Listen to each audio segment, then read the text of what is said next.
ನೋಡ್ರಿ ಈಗ ಅಲ್ಲ ಬೆಳ್ಳುಳ್ಳಿ ಉಳ್ಳಾಗಡ್ಡಿ ಎಲ್ಲ ಗ್ರೈಂಡರ್ ಮಾಡ್ಕೊಂಡು ಈ ಖಾರದಾಗ ಹಾಕಿ ಇದನ್ನ ತಿಕ್ಕಿ ಕಲಸಾಕತ್ತನ್ ನೋಡ್ರಿ.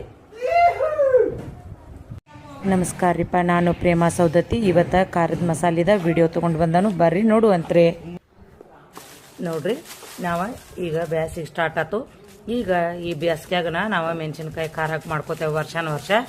ಈಗ ಬ್ಯಾಡಗಿಕಾಯಿ ಇವನ್ನ ಒಂದು 6 ಕಿಲೋ ತೊಗೊಂಡ್ರೆ ಇಲ್ಲಿ ಚಪ್ಟ ಆತೇಳಿ ಖಾರದ್ದು, ಖಾರದ್ದು ಇಟ್ಟಾರ ಗುಂಟ್ರ ಮೆಣಸಿನ್ಕಾಯಿ ಇವನ್ನ 2 kg ಇವನ್ನೆಲ್ಲ ತೊಗೊಂಡು ಇವಕ್ಕಿನ ಮಸಾಲೆ ಹಾಕಿ ಕುಟ್ಟಿಸಿ ನಾವು ಎಲ್ಲ ಮಾಡಿಟ್ಟು ಅಂದ್ರೆ 1 ವರ್ಷ ತನಕ ಖಾರ ಹೊಳ್ಳಿ ಮಾಡಂಗಿಲ್ಲ ನೋಡ್ರಿ. ಇದಕ್ಕೆ ನೆಕ್ಸ್ಟ್ ಏನೇನು ಹಾಕ್ತೇವೆ ಏನೇನಿಲ್ಲ ಅಂತೇಳಿ ನಮ್ಮ ಉತ್ತರ ಕರ್ನಾಟಕದ ಸ್ಟೈಲ್ ಒಳಗೆ ಖಾರ ಮಾಡೋದ ನಿಮಗೆ ತೋರಿಸ್ತೀನಿ. ವಿಡಿಯೋನ ಸ್ಕಿಪ್ ಮಾಡಲ್ದ ಪೂರ್ತಿಯಾಗಿ ನೋಡ್ರಿ, ನಿಮಗೆ ಖಾರ ಮಾಡೋ ಮೆಥಡ್ ಗೊತ್ತಾಗ್ತದೆ. ಇನ್ನಲ್ಲಿ 4 ಚೀಟ್ ಅದಾವು, ಅವನು ಎಲ್ಲ ಈ ಥರ ನಾವು ತುಂಬಿಸೋಸ್ತೇವೆ ಅಂದ್ರೆ